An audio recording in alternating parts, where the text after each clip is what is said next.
네, 오늘 말씀 제목은 생수의 강, 그리고 부제목은 내 속에 흐르는 강, 이렇게 정했습니다. 아모스 8장 11절에서 13절까지 보면 기근과 기갈에 관한 예언이 나옵니다. 주 여호와께서 가라사대 보라 날이 이를지라 내가 기근을 땅에 보내리니 양식이 없어 주림이 아니며 물이 없어 가람이 아니요 여호와의 말씀을 듣지 못한 기갈이다. 사람이 이 바다에서 저 바다까지 북에서 동까지 비틀거리며 여호와의 말씀을 구하려고 달려 왕래하되 얻지 못하리니 그날에 아름다운 처녀와 젊은 남자가 다 갈아여 피곤하리라. 피할 수 없는 기근과 기갈의 때가 있을 거다라는 예언인데요.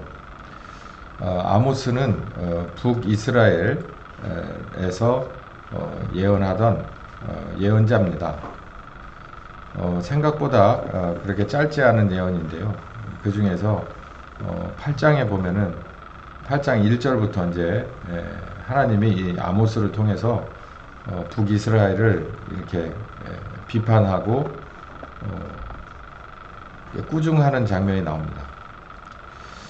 거기 보면은 1절부터 하나님이 아모스에게 뭘 보여주냐면 이렇게 여름과일 이렇게 한 바구니를 보여줘요. 그러니까 여름과일 한 바구니면 굉장히 화려하고 먹음직스럽고 누가 봐도 야, 이 풍성하구나 이렇게 생각할 건데 그 과일을 이 한 바구니를 보여주면서 이제 이 과일 바구니가 어떻게 바뀔 거냐 그러면서 이제 쭉 그 뒤로 기근이 올 것이고 또 여기 보면 기갈이 올 것이고 하는 그런 주제를 가지고 계속해서 얘기를 합니다. 그러다가 11절에서 13절까지 이런 얘기가 이제 핵심으로 딱 나오는데 내가 기근을 주고 기갈을 줄 텐데 그것은 다른 것이 아니다. 하나님의 말씀을 듣지 못한 기근과 기갈이 올 것이다 라고 이렇게 얘기를 하십니다. 아모스를 좀 들여다볼 필요가 있는데 이 아모스 때는 그렇게 북이스라엘이 이렇게 여러 가지 면에서 뭐 그렇게 먹고 살 게 없다거나 이런 상황은 아니었고 그냥 그렇게 주변 국제 정세상 그냥 그렇게 자기 앞가림 할 정도로 그런 때였어요. 오히려 다른 나라보다는 오히려 안정되어 있다고 보는 그런 때였던 것 같습니다. 그런데 이럴 때 나름대로 자기네들이 살고 싶은 만큼 잘 벌어서 먹고 사는 그런 때에 이런 기근과 기갈을 예언을 하는 거니까 아모스는 참 욕도 많이 먹습니다. 그래서 넌 예언자인데 예언을 좀 가려가면서 해라. 혹은 예언을 저쪽 어디 저쪽 구석에 가서만 하지 이런 중앙에 나와서 하지 마라. 이런 얘기도 들었어요. 왜냐하면 분위기 파악 못하고 지금 이렇게 풍요로운 때, 그 여름 그 과일빵들이처럼 이렇게 풍요로운 때 무슨 기근을 얘기하고 기갈을 얘기하냐 이런 얘기인데 사실은 그렇게 경제적으로 어려워지는 것 그런 것보다도 더 중요한 건 하나님의 말씀을 듣지 못한 기근과 기갈이 있을 것이다 이렇게 말을 하고 있는데 이거에 대해서 누구도 어렵게 생각하죠. 이게 이제 주의 깊게 듣지 않은 거죠.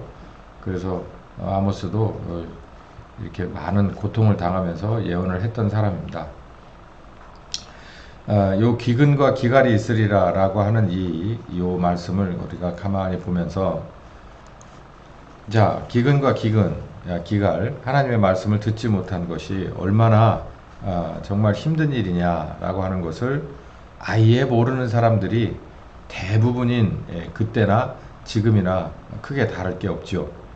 그런데 여기 구약에서 다윗 왕은 정말 하나님 앞에 사실상 99% 완전한 사람으로서 이렇게 말을 했습니다. 시편 23편 1절부터 3절에 여호와는 나에게 목자 같은 분입니다.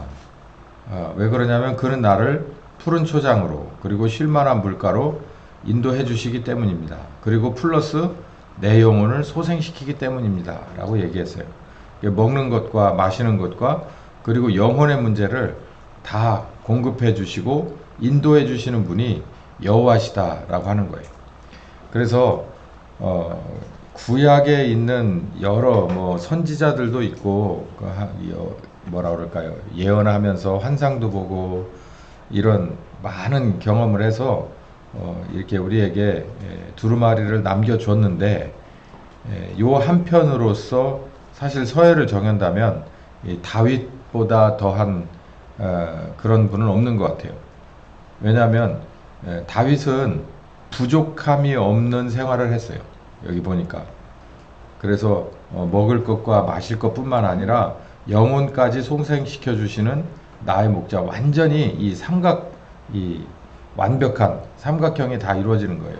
영혼, 육이 모두가 다 하나님 앞에 이렇게 딱 붙들려 있는 거죠. 묶여 있는 거예요. 그래서 아주 구약에 있다 뿐이지 사실상 거의 완벽한 그런 분이죠. 여기서 요렇게 요런 분하고 여기 지금 기근과 기갈에 관한 얘기가 이게 굉장히 대비가 됩니다. 그래서 기근과 기갈이 오면 정말 여기 보니까 뭐 젊은 처녀와 젊은 남자도 다 갈아여 피곤하리라. 그러니까 음식을 구하지 못하고 물을 구하지 못해서 피곤하게 될 것이다. 그러니까 여기서 처녀를 뭘 말하고 남자는 젊은 남자를 뭘 말하겠어요? 어지간하면 이 사람들은 그래도 어려워도 잘 뚫고 나갈 만한 그런 레벨의 사람들도 빠짐없이 피할 수 없이 기근과 기갈의 때가 올 것이다. 왜 그러냐면 여호와의 말씀을 듣지 못하기 때문이다 라는 얘기죠. 그런데 반면에 이 다윗은 자기는 모든 게 만족스럽다. 그러면서 이 4절부터는 내가 사망의 음침한 골짜기 이런 얘기를 해요. 사망의 음침한 골짜기 이런 이 장면으로 넘어가면서 나는 그런 상황에서도 나는 전혀 부족함이 없다 라고 얘기하는 그런 장면으로 이렇게 넘어가죠. 아주 대비가 되는 거예요. 기근이 오고 기갈이 왔는데 정말 피곤하게 되는 사람들이 있는가 하면 그렇지 않다라는 거예요. 여기는 나는 괜찮아.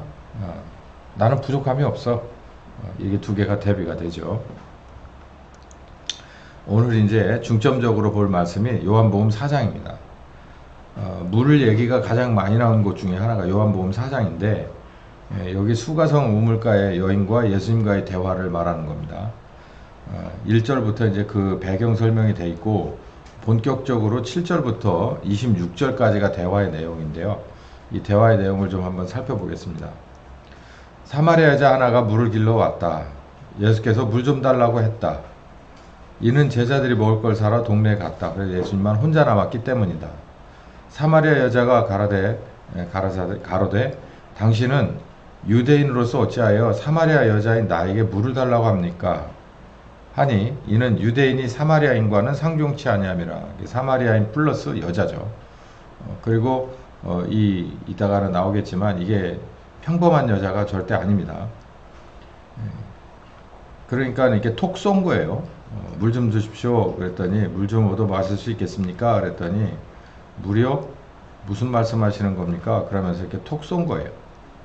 그러니까 예수님이 이제 뭐라고 말하냐면 당신이 만일 하나님의 선물과 또 내게 물 좀 달라 하는 이가 누구인 줄 알았다면 나에게 오히려 물을 달라고 했을 것입니다. 그가 생수를 너에게 주었으리라. 그래서 내가 당신에게 주었을 텐데요. 이런 말을 하는 거예요. 그러니까 이게 앞뒤가 참 맞지 않는 얘기예요. 이게 무슨 뭐라 그래야 돼. 요즘 애들은 이걸 뭐라고 그러나? 플러팅이라고 그러나?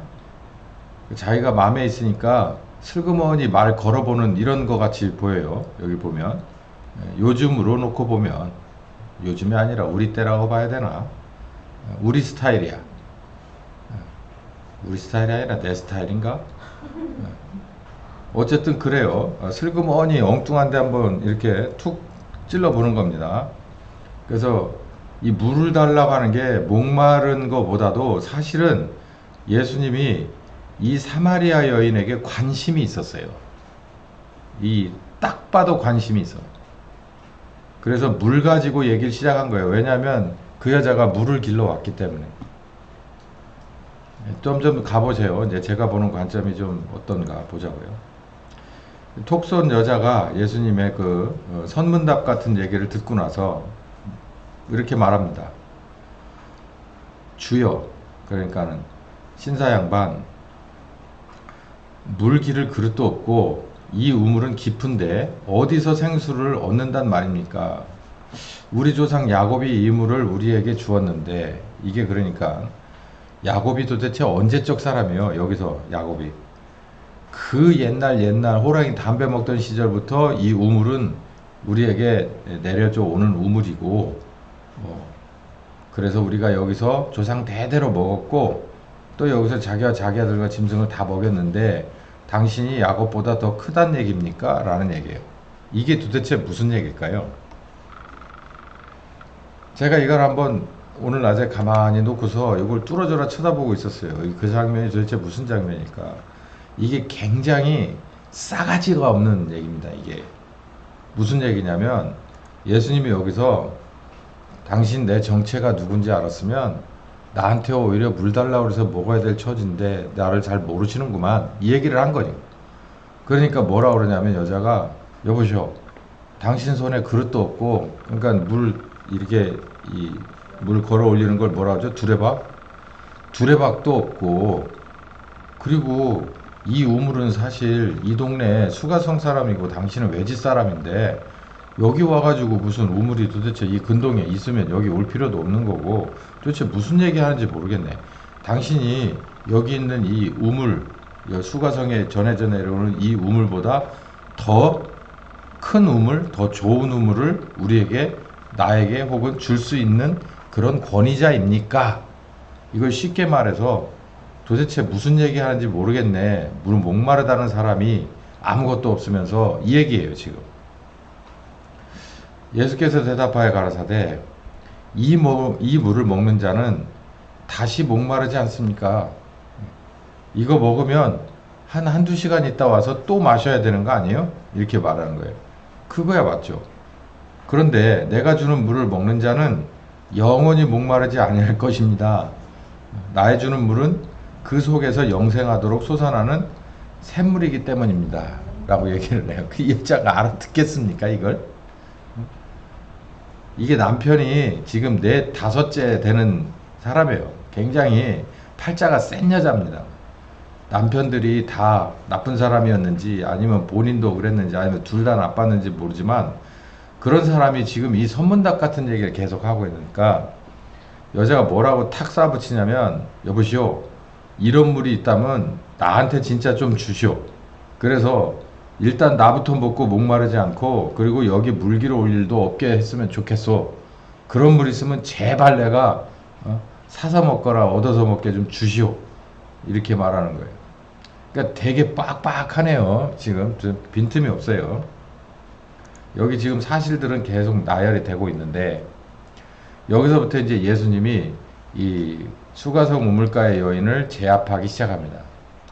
예수께서 가라사대 가서 당신 남편을 좀 불러오시오 라고 얘기합니다. 여러분 가만히 생각해 보세요.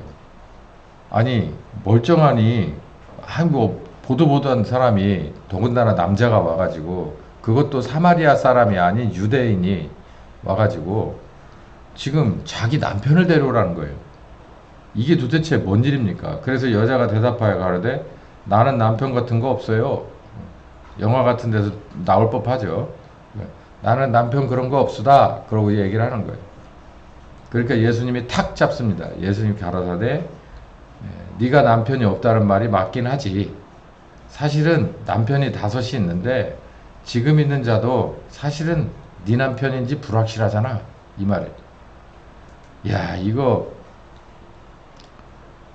여기 이게 입장을 여러분이라 생각하고 제가 예수님 역할을 해서 여러분한테 이걸 쏴붙였다고 생각해서 여러분 어떻게 했습니까? 이런 이거 아니에요? 아니면은 이 바가지 확 찌켜러 버려가지고 얘따 물이나 처먹어라, 물 줘, 확 해버리지 않겠어요? 남편 얘기부터 이제 이 여인이 화들짝 놀래면서 뭐 5이 있었는데 지금도 불확실하잖아, 이런 식으로 얘기를 하면 이거 정말 참을 수 없는 일이거든요. 근데 참 신기합니다. 여자가 가로되 주여 내가 보니 당신 선지자입니다 라고 얘기해요. 그걸 어떻게 알지? 이런 얘기인 거죠. 거기서 확 그냥 원래 그냥 이게 진실은 기분 나쁜 법이니까 그래 5시든 6시든 네가 뭔 상관인데 그러고 확 뒤집어 버릴 수도 있지만 그거를 안 해? 이렇게 되는 거예요. 20절에 그러면서 이 여자가 확 태세가 전환됩니다. 이 여자 보통 여자가 아니에요. 남편만 5 있는 게 아니라 여기 보면 이런 말도 합니다. 20절 시작.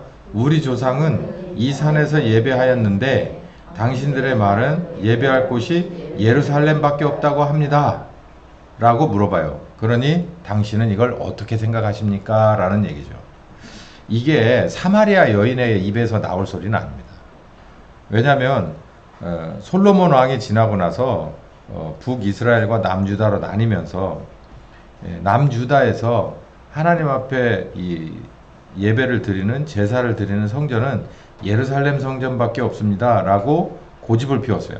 그러니까 북이스라엘은 나라가 갈렸는데 아니 나라가 갈렸으면 왕도 따로 있고 세금도 다 별도로 걷는데 그 북이스라엘에 있는 사람들이 전부 다 1년에 최소한 한 번 이상씩 남유다에 있는 예루살렘 성전에 가서 성전세를 내고 거기서 머리를 조아리고 예배를 드린다고 하면 북이스라엘 왕이 자기 왕권이 서지 않을 거잖아요. 그래서 자기네들도 성전을 하나 만듭니다. 그래서 그리심산에다가 하나를 만들어 놓고 굳이 유다에 있는 예루살렘으로 갈 필요 없이 그냥 우리 그리심산에서 예배를 드려도 돼 라고 하는 얘기가 서로 간에 큰 논쟁거리가 되고 어떤 사람은 예스 어떤 사람은 노, 북이스라엘 안에서도 남유다 안에서도. 그래서 그게 굉장히 화두가 돼 있는 거리인데 남편이 5인 여자 정도로 사생활이 복잡한 여자가 여기 보면 오전 9시쯤 돼가지고 딴 사람들 다 이제 일과에 들어갔을 만한 때 와가지고 물을 깃는 이 여자가 예배에 관한 얘기를 하단 말이에요. 이따 뒤에 가서 나오겠지만요. 이 여인은 속으로는 아니 겉으로는 이 여자가 남편이 5인 것에 대한 핸디캡을 끌어안고 살면서 뭐라 그럴까요? 이 주변에 있던 그 동료들과 어울릴 수 없어서 이거 오전도 한참 지난 오후에 가까운 시간에 나올 수밖에 없는 대인관계를 갖고 있었지만 이 사람 속에는 뭐가 있었냐면 하나님이라고 하는 것에 대한 물음표가 늘 있었어요. 예배라고 하는 것에 대한 물음표가 또 있었습니다. 왜냐하면 자기 자신의 삶이 지금 어디서 해법을 찾으려고 하고 어디서 연관성을 찾으려고 하냐면 그게 여호와 하나님하고 예배에서 찾으려고 한 거예요. 그렇기 때문에 예수님이 이 여자한테 말을 걸은 거지 이 복잡한 여자한테 말을 뭘로 겁니까? 그러니까 이 여자의 속에 지금 예배라고 하는 것과 그리고 하나님이라고 하는 분에 관한 이 궁금증이 가득 차 있다는 것을 예수님은 아신 거예요. 그래서 제자들을 가서 밥 좀 사와라 그래가지고 보내놓고 자기는 거기에 앉아서 기다린 겁니다. 오자 이게 선문 다 왔다 갔다 하다가 결국은 전곡을 찌르고 그 입에서 나오는 거예요. 예배 얘기가 나오는 거예요. 예배. 근데 이 사람이 예배에 대해서 이렇게 생각한 게 아니에요. 여기 이제 그 당시에 그리심산과 그리고 예루살렘 성전에 관한 예배에 관한 이 분리된 것에 관해서 성전을 맡은 사람들은 돈 문제잖아요. 성전 이용하는 사람들의 수수료를 떼먹어야 되고 그리고 뭐 바리새인도 마찬가지예요. 바리새인도 이렇게 분리되는 그 가운데서 자기네들도 이권을 챙겨야 되는데 문제는 그 가운데서 있던 대부분의 사람들은 그냥 아무 생각 없이 그냥 거기까지 갈 일 없다니까 여기서 예배를 드리자라고 하는 사람도 있었지만 이 안에 가물에 콩나듯이 하나씩 뭐 있냐면 진짜 예배가 도대체 뭐냐? 어? 우리가 저쪽으로 가야 돼 아니면 안 되니까 이쪽에서 그냥 예배를 드려도 되는 거 도대체 나 이거에 대해서 누가 확실하게 얘기 좀 해줬으면 좋겠다. 누구도 다 정확한 진리를 가르쳐 주지 않기 때문에 그래서 진리가 사람이 되신 예수님이 온 거예요. 그 예배에 관해서 가르쳐 주려고. 자 이렇게 봅니다. 예수께서 가라사대 여자여 내 말을 믿으라.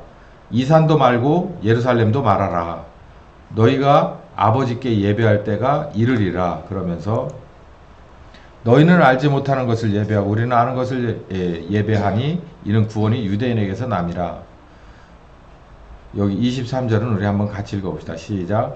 아버지께 참으로 예배하는 자들은 신령과 진정으로 예배할 때가 오나니 곧 이때라. 아버지께서는 이렇게 자기에게 예배하는 자들을 찾느니라. 여러분, 그러면 예수님이 오신 이때만이었을까요? 아니잖아요. 처음부터 이런 예배를 원하셨죠. 어디서? 광야에서부터 그런 예배를. 아니, 어디서부터? 아벨과 가인의 제사부터 이런 걸 원했던 거예요. 그런데 사람들은 하나님하고는 전혀 상관없이 하나님은 그냥 이렇게 제물을 올려드리면 되고 우리는 우리 나름대로의 논리가 있고 이권이 거기에서 좌우가 되는 거예요. 그래서 하나님은 하나님대로 사람은 사람대로 따로따로 제사는 제사인데 서로 간에 생각하는 것은 이렇게 다른 거죠. 여기 지금 하나님의 아들이 예배에 대해서 진심으로 궁금한 사생활 복잡한 여자에게 이런 얘기를 해줍니다. 아버지께 참으로 예배한 진짜 예배는 신령과 진정으로 하는 거야 라고 얘기해요. 곧 이때라.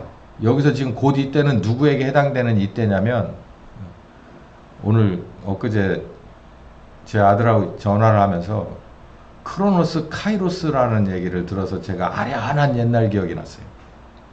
여기서 이때라라고 하는 이때가 누구의 때냐면 바로 하나님이 그 개인에게 임하는 바로 그때를 말하는 겁니다. 이 여인이 궁금하잖아요. 그런데 누가 오셨어요? 말씀이 오셔서 성육신한 말씀이 오셔서 뭘 가르쳐 주는 겁니까? 하나님의 때를 가르쳐 주는 거예요. 그래서 이 사람이 이때부터 예배가 누구의 예배가 되는 거예요? 하나님이 원하시는 예배가 되는 거예요. 여기서 우리가 이걸 봐야 돼요. 여기 지금 성육신하신 말씀이 오셔서 가르쳐 주지만 보혜사 성령님이나 오순절 성령님이 오셔서 가르쳐 주시면 우리와 함께 계시면 우리들의 삶 전체가 누구의 삶이 되는 거예요? 하나님의 삶이 되는 거예요. 공무가 되는 거예요. 공무원이 하나님 나라 공무원이 되는 거예요. 그러니까 이 여인은 이때까지 몰랐습니다. 그러다가 말씀이 육신이 되신 분이 오셔서 자기가 가장 궁금했던, 남들은 설왕설래 말이 많은데 하나님이 누구냐, 그분 앞에 예배 드리는 게 뭐냐라고 하는 것이 늘 궁금했는데 하나님의 아들이 그분의 말씀이 오셔가지고 정확하게 딱 찍어주고 가는 거예요. 신령과 진정으로 예배하는 거야 라고 얘기합니다. 그러니까 장소가 의미가 있어요? 없잖아요. 신령과 진정 가운데서 장소는 의미가 없어요. 사실상 제물도 의미가 없어요. 24절 하나님은 영이시니 예배하는 자가 신령과 진정으로 예배해야 돼. 했어야 돼. 앞으로도 해야 돼. 이 말이에요. 하나님은 영이다. 이 말씀이 얼마나 중요한 말씀인지 모릅니다. 하나님은 영이신데 제사, 이 구약의 제사는 뭘로 드려요? 제물 갖다가 피 흘려서 드리잖아요. 그러니까 사람들이 어디에 초점을 맞춰요? 제물에 초점을 맞춰요. 그러나 하나님은 그 제물은 상징이고요. 상징은 아니 짐승의 피가 우리를 거룩하게 못한다고 얘기하잖아요. 근데 그 제물은 상징입니다. 피는 생명이고 죄값에 대한 상징이에요. 우리를 용서하기 위한 피가 상징이라고요. 그런데 우리는 항상 피와 제물에만 관심이 있어. 아니 제밥에 관심이 있다고 하는 게 맞겠죠. 여기 말씀하시잖아요. 하나님은 영이셔. 그러니까 예배는 뭘로 드려야 돼? 신령과 진정으로 드려야 돼 라고 얘기를 하는 거예요. 하나님이 원하는 제사는 신령과 진정의 제사야. 그러니까 여자가 자기 속에서 툭 튀어나오는 얘기가 그겁니다. 메시아 곧 그리스도라 하는 이가 오실 줄을 내가 믿습니다. 그가 오신다면 모든 것을 우리에게 가르쳐 주실 것입니다. 그러니까 이 그리스도에 관한 것은 유대인이 지금도 붙들고 있는 신앙 중이죠. 하나죠. 근데 이 그리스도가 오시면 정말 확실하게 얘기해 주실 텐데 라고 얘기하니까 예수님이 우리가 지금 여기 밑에 26절을 안 봐도 나올 만한 답이 뭐예요? 내가 그 그리스도가 맞아 라고 얘기하는 거죠. 그리고 나서 이제 이언이 바뀌어가지고 그냥 물동이 다 내려놓고 마을로 뛰어 들어가서 내가 그리스도를 만났다라고 얘기를 전하고 돌아다닙니다. 자, 여기에 있는 말씀은 아까도 제가 잠시 언급해 드렸듯이 임마누엘을 말하는 거예요.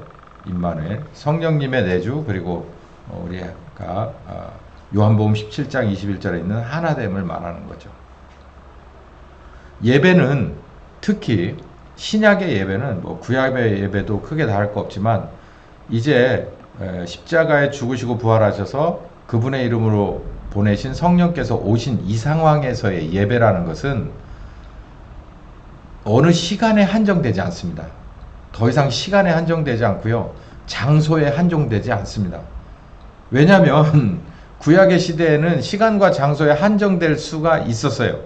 물론 구약에서도 신령과 진정으로 드린다면 자기가 있는 일터나 집안이나 아니면은 성전이나 그 어느 곳에 있었어도 예배가 이루어졌겠지요. 하나님이 원하시는 신령과 진정의 예배가 이루어졌겠지만 지금은 신약 시대라서 이거는 완전 빼박이에요. 성령께서 오셔가지고 그러니까 하나님이 내 속에서 사실상의 나의 예배를 받는 거예요. 하나님의 대우를 받으시는 거죠.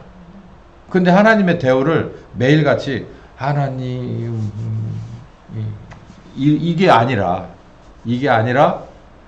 그분은 나에게 말씀하시고 나는 그분의 말씀을 듣고 순종하고 그리고 그 말씀과 함께 이기고 뚫어내고 그리고 하나님께 영광되고 나에게 복이 되는 실질적인 삶의 동행하심, 거기서 이루어지는 하나님의 영광, 그리고 우리를 통해서 펼쳐지는 많은 사람들이 얻어가는 복에 관해서 얘기를 하는 거예요.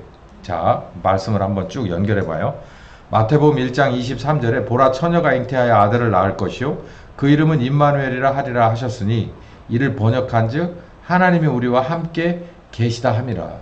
그러니까 처녀 마리아가 성령이 잉태돼서 아들을 낳으면 이름을 임마누엘이라고 해라. 임마누엘입니까 아닙니까? 원래는 누구죠? 예수잖아요. 예수인데 여기 임마누엘이라고 해라. 그것은 하나님이 우리와 함께 계시다는 것이다.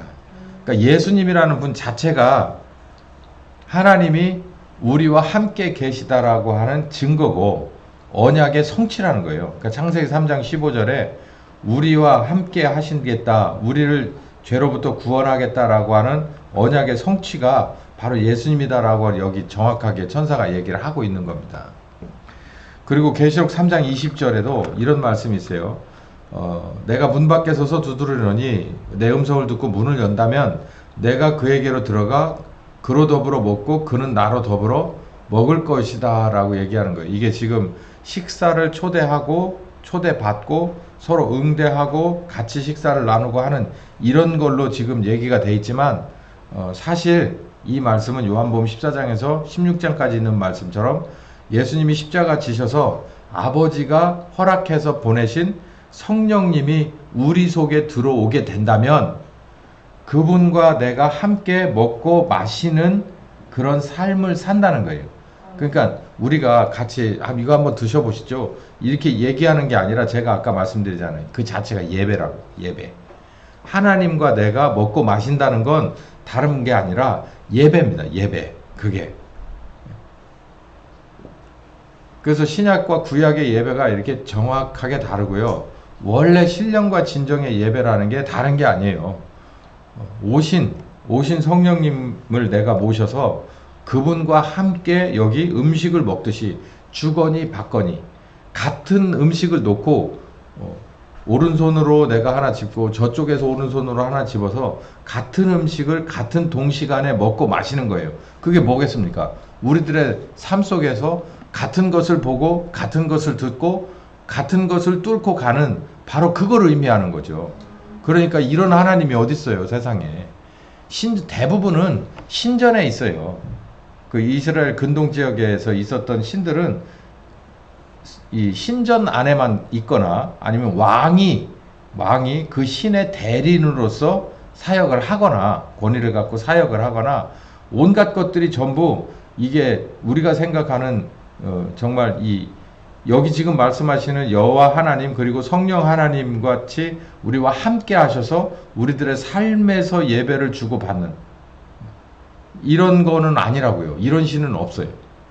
그런데 여기 보면 임마누엘 하겠다라고 한 게 예수님으로부터 그리고 성령으로 오셔가지고 이게 이루어진 거죠. 그러니까 이게 신령과 진정의 예배인 거죠. 그러니까 예배는 쉬우면서도 어려운 거예요. 신약의 예배는 참 쉬우면서도 어려운 겁니다. 뭐 하면 되게 쉬우냐면 성령님하고 같이 하나 되는 것, 그러니까 함께 들어오시라 그래가지고 말씀을 영접하고 그 말씀 붙잡고 같이 주거니 받거니 아니면 밀고 당기고를 하면서 같이 동행해서 간다면 쉬운 거고, 밖에다 세워놓고 계속 문을 두드리게 한다면 그것처럼 불편한 게 없어요. 이게 진짜 불편합니다. 여러분 가만히 생각해 보세요. 밖에 내가 청하지 않은 누군가가 와서 문을 두드려요. 한두 번이면 그냥 싫어요 라고 하든지, 그런데 하여간 뭔 일이 있을 때마다 알고서 문을 두드려요. 그러면 그거 한두 번도 아니고 하루 이틀도 아니고 굉장히 불편한 일이고 힘든 일이에요. 그거 무시하는 것도. 그러니까 우리들의 삶이 임마누엘을 하시겠다라고 하는 하나님의 계획대로, 창세기 3장의 계획대로 그렇게 착착 진행되면, 비록 뭐 하더라도 내가 나를 부인하고 따라가야 하더라도 그렇게 한다면 하나님의 뜻이 협력해서 선을 이루게끔 될 겁니다. 나에게도 주변에도. 그런데 그렇지 못하면 굉장히 힘든 삶이 되고 나중에 가서는 성령님도 그냥 놓고 봅니다. 왜냐하면 이게 그냥 막 뚫고 들어오시지는 않거든요. 아주 심각한 상황이 되는 거죠. 예배를 받으시는 성령 하나님이 어떤 분이냐는 거예요. 아까도 말씀드렸죠. 뭘 거기다 갖다 놓고서 계속해서 이러는 게 아니라 뭘 그냥 주세요 주세요 감사합니다 주세요 주세요 이런 게 아니고요. 우리가 사실 구약 시대에는 우리가 가지고 온 재물을 가져다가 뭐 비둘기도 놓고 또 염소도 놓고 양도 놓고 소도 놓고 뭐 이렇게 피를 흘려서 각을 떠서 이렇게 제사를 놨다면, 그런 식으로 우리가 이 비유할 때 신약의 제사는 하나님과 나 사이에 누가 있습니까? 재물이. 히브리서 보면 예수님이죠. 예수님의 재물을 놓고 하나님과 내가 연결되는 거예요. 그렇기 때문에 성령께서 오실 수밖에 없는 건 누구 때문입니까? 전적으로 예수님 때문에. 예수님이 재물 돼서 다리를 놔주지 않으셨으면 우리에게 절대로 성령께서 오실 수가 없는 거예요. 예배가 이루어질 수 없는 거예요. 근데 그분의 그 재물됨이 있었기 때문에 우리들이 그 재물을 의지해서, 예수님을 의지해서 성령님하고 연결만 된다면, 서로 먹고 마시는 관계만 된다면 우리가 바뀌는 거예요. 히브리서 9장에 우리의 양심이 바뀐다고 했잖아요. 그게 바로 예수님 덕이고 예수님의 이름으로 오신 성령님 덕이죠. 우리가 믿음만 가지고 간다면. 그게 어떻게 합니까? 세부적으로 보면 첫 번째, 그분은 가르치러 와요. 예배를 받으시니까 에헴 이놈아 한번 예배 드려봐라 이렇게, 이게 아니라 그분은 가르치는 분이에요. 가르치는 분. 가르치는 것뿐만 아니라 생각나게도 해주는 분이에요. 생각나게 해준다는 게 정말 이게 얼마나 되게 감사한 일입니까? 가르쳐 주기만 하고 내가 이 귀로 듣고 이 귀로 흘려서 맨날 까먹는 사람인데 생각나게끔까지 해주신다니 이게 얼마나 대단한 일이에요. 근데 이분이, 이런 일을 하는 분이 누구라고요? 하나님이라고요. 하나님. 이게 도대체가, 그러니까 이런 얘기를 하면 그 아주 근엄한 저 신전에서 이렇게 제대로 눈 높여서 쳐다볼 수도 없는 그 정도의 권위를 가지고 있는 아주 그냥 어미한 그런 이 신에 관한 그 관념을 가지고 있는 사람들은 이런 얘기하면 무슨 장난치냐고 얘기를 하겠죠. 그렇지 않아요. 하나님이 우리를 사랑하시는 것은 정말 대단합니다. 그분은 그 신전 안에 계시지 않아요. 스데반이 무슨 얘기하다 얻어맞아 죽었다 그랬죠? 너희들이 여호와 하나님을 어디에다 가두려고 한다. 예루살렘 성전에 가두려고 한다. 그러다가 막 볼꾼 들고 일어나가지고 돌로 맞아 죽었잖아요. 하나님은 성전에 계시지 않아요. 어디에 계십니까? 우리 속에 있길 원해요. 하나님은 예배를 받으시길 원하는데 어떤 예배를 받으시겠냐면 우리를 가르치고 생각나게 해주는 선생님처럼 예배를 받으시길 원한다는 거예요. 도대체 뭘 원하는 겁니까? 우리는 어떤 예배를 드리고 있는 겁니까? 가르쳐주고 싶어요. 그러면 배워야죠. 그리고 생각나게 해주시면 아 이게 그렇구나 라고 소중하게 생각하고 따라가야죠. 그게 바로 예배라는데 이게 예배라는데 뭐라고 말씀하십니까? 마음에 근심하지 말고 두려워하지 말라. 여기 이런 얘기도 해주시네요. 무슨 신이 이래? 야 재물이나 가져와. 내 말대로 안 했어? 그럼 너 진짜 벌 받고 저주 받는다. 이게 신인데 그렇지 않아. 너희는 마음에 근심하고 두려워하지 마라. 내가 네 속에 있을 거고 내가 너를 가르쳐 줄 거고 네가 기억 못한다면 내가 생각나게 도와줄게. 세상에 이런 선생님이 어디 있습니까? 이게 선생님인데 이분이 하나님이시라는 거예요. 요한복음 16장에는 또 예배의 내용이 어떤 내용이냐면 진리로 인도해주고 장래일을 가르쳐준다는 거예요. 이거 기가 막힌 일인 게 진리로 인도해 주십니다. 여기 보면 그러하나 진리의 성령이 오시면 너희를 모든 진리 가운데로 인도해 주실 것이다. 이렇게 안 하는 거예요. 야 저쪽 길이 진리야. 알았어. 저쪽 길로 가야 돼. 이게 아니라 자 나를 따라와. 내가 옳은 길로 진리의 길로 하나님의 길로 인도해 줄게. 자 내가 앞서 갈 테니까 네가 뒤에 따라와라. 이분이 하나님이래요. 그러니까 이게 눈높이가 너무 낮으니까 사람들이 무시하는 것 같아.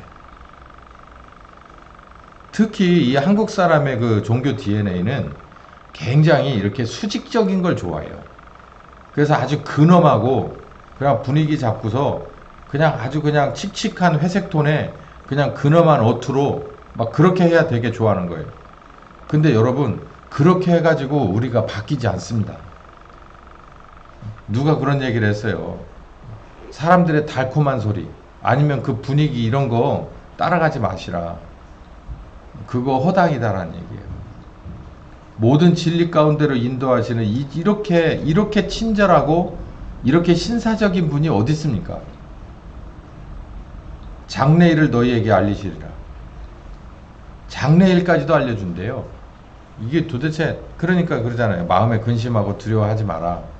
장래일도 너희에게 가르쳐준다. 앞으로 이렇게 했으면 좋겠다. 이렇게 가야 한다. 라고 얘기해 준다. 이게 예배래요. 이게 신령과 진정의 예배래요. 아 이거 너무 수준 낮지 않습니까? 이게 수준 낮습니까?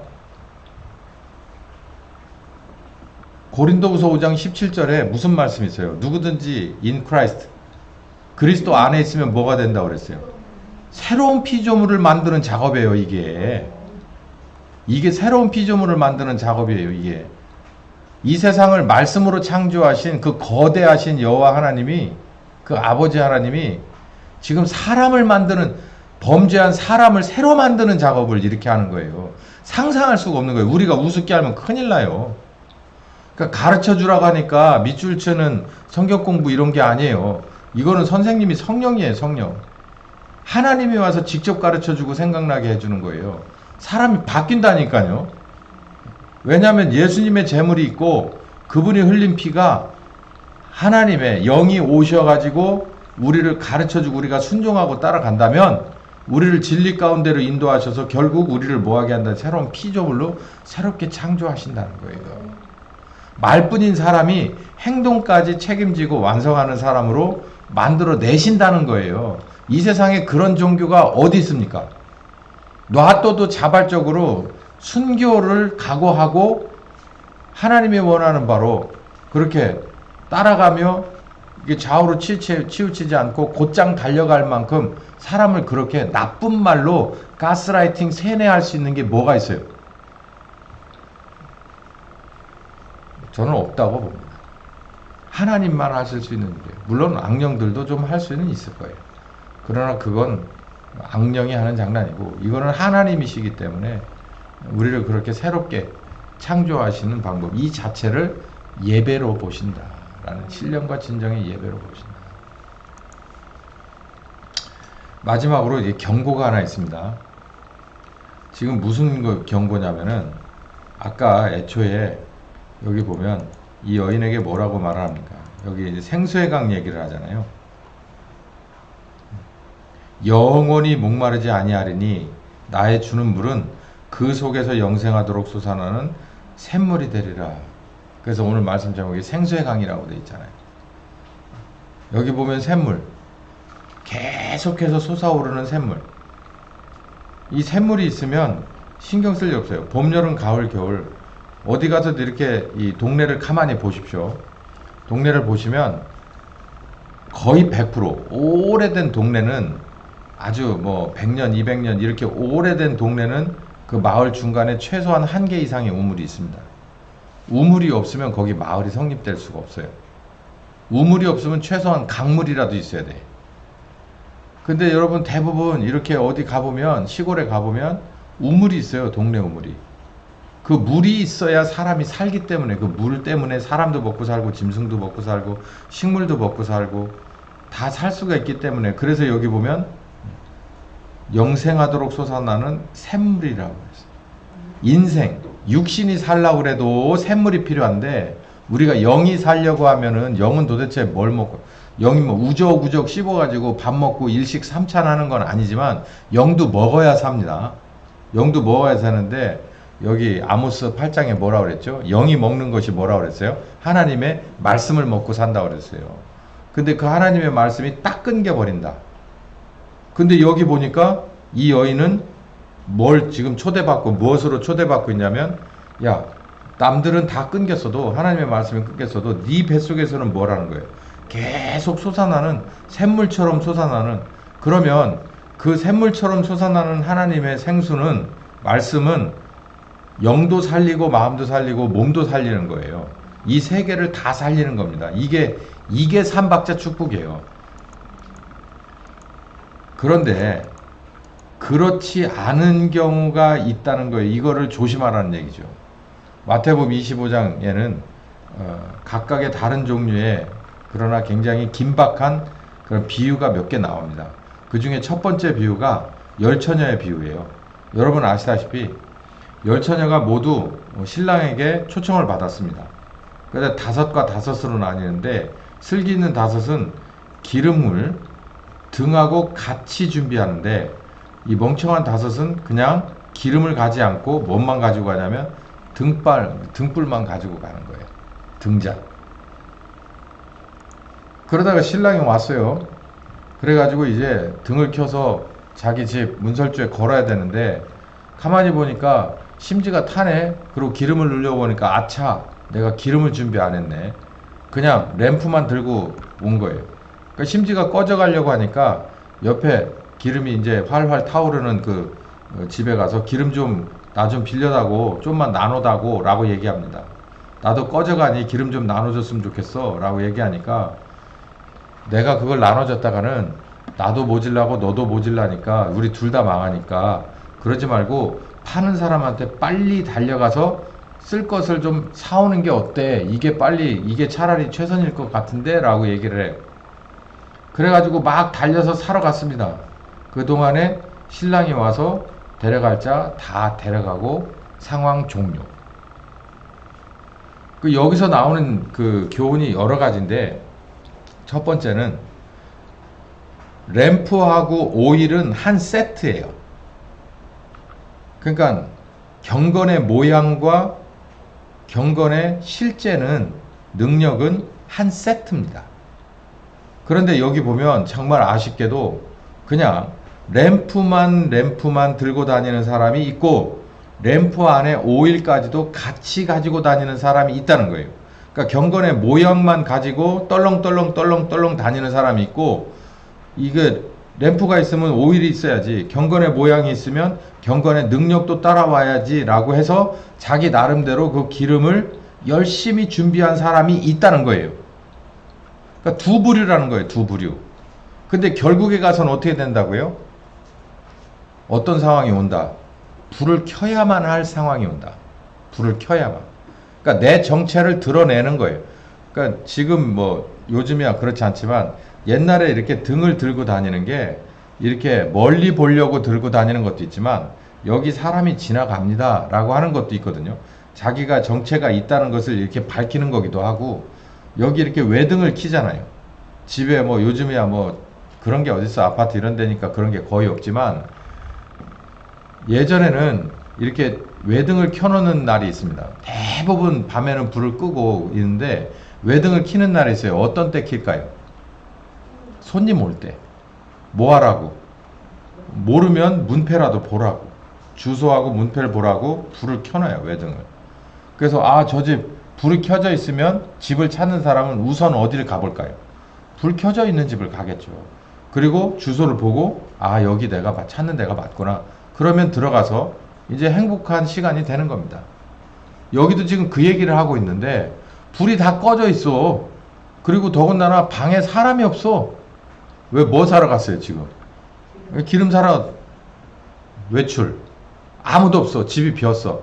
그런데 이 5채에는 불이 켜져 있네. 그럼 걸로 들어갈 수밖에 없는 거예요. 아주 자명한 아주 인간적인 그런 이 간단한 비유인데, 지금 우리가 여기서 배워야 되는 게 그거예요. 램프만 있고 오일이 없는 건 안 된다. 오일을 고민해야 된다. 오일을. 우리가 교회를 다니는 것만으로, 회개를 입으로 하는 것만으로 딸랑딸랑딸랑하고 다녀서 의미 없다는 거예요. 회개에는 열매가 있어야 된다는 거예요. 열매가 무조건 따라 있어야 된다는 거예요. 램프에는 오일이 들어가야 비로소 온전해진다는 것을 말하는 거죠. 결국 신랑은 램프에 오일이 들어가서 불이 켜져 있어야만 찾아옵니다. 그 사람에게만 찾아간다는 거예요. 결국 이도저도 안 된 사람 5, 그리고 처음부터 완벽하게 제대로 시작한 사람 5. 이건 뭐 해피엔딩이죠. 말하나 마나. 깨어있어라 라고 합니다. 근데 여기 깨어있는다는 게 참 그래요. 여기 그냥 깨어있어라 라고 하는 게 이 비유에서는 적절한 말이지만, 우리에게는 이 깨어있으라가 무엇으로 들려야 되냐면, 예수님이 오셨을 때, 예수님이 찾을 때 예수님이 원하는 램프와 오일이 있어야 돼요. 그러니까 새로운 피조물이 되어 있어야 돼요. 새로운 피조물이.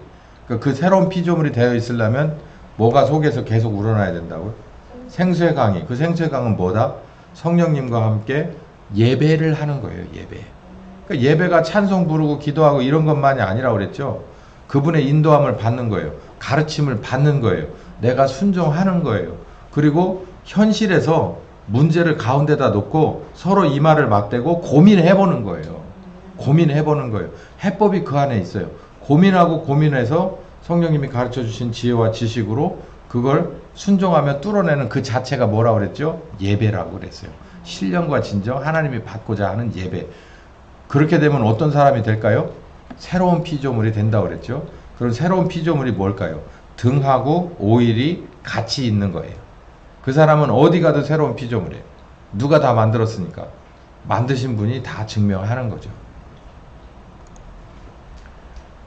요 말씀 하나만 읽고 마치겠습니다. 고린도후서 6장 8절에서 10절 바울이 이렇게 고백하고 있어요.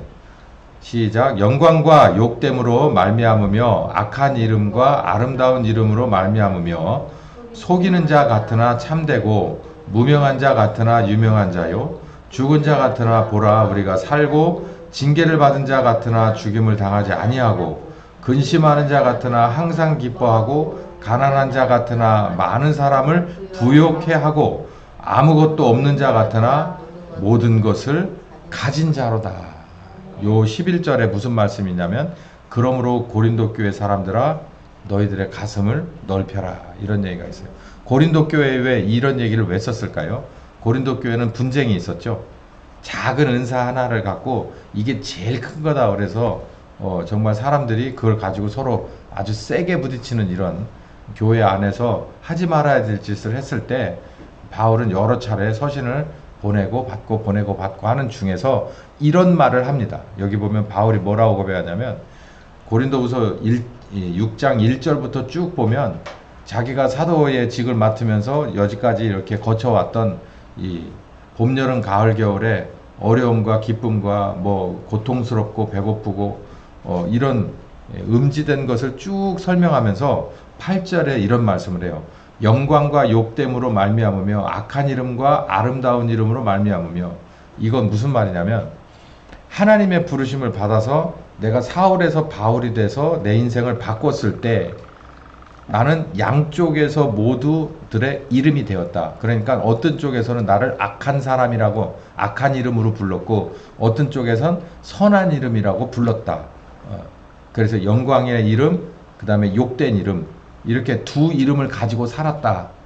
그러니까 어떤 사람들을 나를 따라다니면서 죽이려고 그렇게 노력하는 유대 동족들이 있는가 하면 또 이방인들, 대부분의 이방인들은 복음을 듣고 기뻐하고 즐거워하고 소중하게 생각한 이름이다. 이러면서 속이는 자 같으나 참되고. 이게 뭘까요? 여기 다 이렇게 이게 비교가 되는 얘기를 하잖아요. 속이는 자, 이게 사기꾼 같지만 진실됐었고 무명한 자 같지만 유명한 죽은 자 같으나 우리가 살았고 징계받은 자 같으나 죽임을 당치 않았고. 이런 얘기가 이게 쭉 나오면서 근심하는 자 같으나 항상 기뻐하고 가난한 자 같으나 많은 사람을 부유케 하고 아무것도 없는 자 같으나 모든 것을 가진 자로다. 누가 오늘 설교의 전체를 갖다 여기다 집어넣으면 뭐 하는 자가, 예배 똑바로 하는 자가, 신령과 진정으로 예배 똑바로 하는 자가, 다른 말로 배에서 생수의 강이 넘쳐 흐르는 자가 이렇다라는 거예요. 누군가는 욕된 이름으로 부르고 누군가는 영광의 이름으로 부르고 누군가는 무명한 자라고 비꼬고 뭐 어떤 사람들은 뭐라고 말하지만 결국에 가서는 뭐 한다는 거예요. 무명한 자 같지만 유명한 자고 아무것도 없는 자 같으나 사실상 모든 것을 다 가진 사람이다. 그 이유가 뭘까요?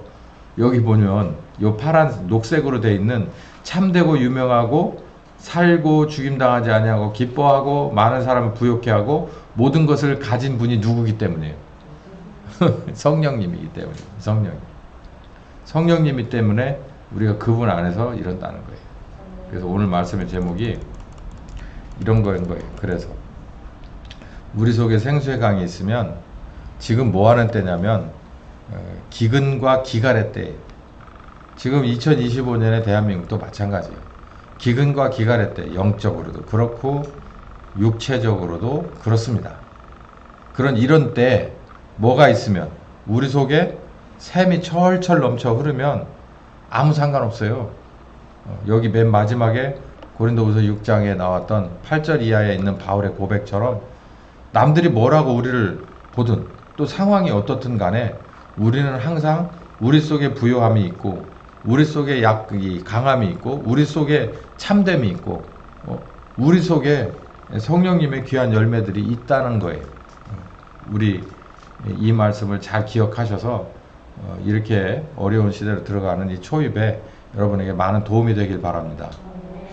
사랑이 많으신 아버지, 귀한 말씀을 또 이렇게 주셔서 우리가 가야 될 길을 잘 정리해 주셔서 감사합니다.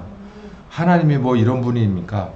저렇게 높고 정말 근엄하시고 어떤 때는 무섭고 그런 분이신 줄만 알았더니 신령과 진정으로 예배하는 자를 찾으신다고 우물가에까지 내려와서 그 여인에게 말씀을 해 주셨습니다. 그 여인은 신령과 진정으로 예배를 드리며 그 시로부터 정말 마음의 평안을 가지고 살아갔던 것을 우리가 성경 말씀을 통해서 봅니다. 우리도 그 여인과 같이 또 우리도 그 여인에게 말씀해 주신 그 예수님 그 말씀대로 우리가 평안을 얻으며 성령님 안에서 우리가 가르침도 받고 인도하심도 받고 그리고 새로운 피조물이 되어가며 하나님 앞에 영광 돌리고 이 세상에서도 절대로 신자로서의 자존심이 땅바닥에 떨어지지 않는 귀한 삶을 다 살아내게 하여 주시옵소서. 예수님의 이름으로 기도했습니다. 아멘.